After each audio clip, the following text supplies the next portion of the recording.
சங்கீதம் 83 அதிகாரம் 1 முதல் 18 வரை. தேவனே, மௌனமாய் இராதேயும், பேசாமல் இராதேயும்.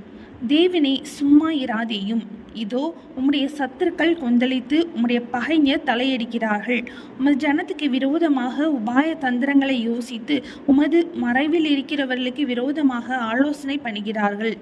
அவர்கள் இனி ஒரு ஜாதியாயிராமலும் இஸ்ரவேலின் பேர் இனி நினைக்கப்படாமலும் போவதற்காக அவர்களை அதம் பண்ணுவோம் வாருங்கள் என்கிறார்கள். இப்படி ஏதோமின் கூடாரத்தாரும் இஸ்மவேலரும் மோவாபியரும் ஆகாரியரும் கேபாலரும் அம்மோனியரும் அமலேக்கியரும் தீவின் குடிகளோடு கூடிய பெலிஸ்தரும் ஏகமன நிர்ணயமாய் ஆலோசனை செய்து உமக்கு விரோதமாய் ஒப்பந்தம் பண்ணி கொண்டிருக்கிறார்கள். அசிரியரும் அவர்களோட கூட கலந்து லோத்தின் புத்திரருக்கு புயபலமானார்கள். நீதியானியருக்கு செய்தது போலவும் கீசோன் என்னும் ஆற்றண்டை எந்தோரிலே அழிக்கப்பட்டு நிலத்துக்கு எருவாய் போன சிசேரா யாபீன் என்பவர்களுக்கு செய்தது போலவும் அவர்களுக்கு செய்யும். அவர்களையும் அவர்கள் அதிபதிகளையும் ஓரேபுக்கும் சேபுக்கும் அவர்கள் பிரபுக்களையெல்லாம் சேபாவுக்கும் சல்மனாவுக்கும் சமமாக்கும்.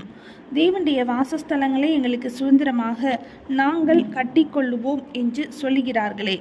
என் தேவனே, அவர்களை சுழல் காற்றின் புழுதிக்கும் காற்று முகத்தில் பறக்கும் துரும்புக்கும் சமமாக்கும். நெருப்பு காட்டை கொளுத்துவது போலவும் அக்கினி ஜுவாலைகள் மலைகளை எரிப்பது போலவும் நீர் உமது புசலினாலே அவர்களை தொடர்ந்து உமது பெருங்காற்றினாலே அவர்களை கலங்க பண்ணும்.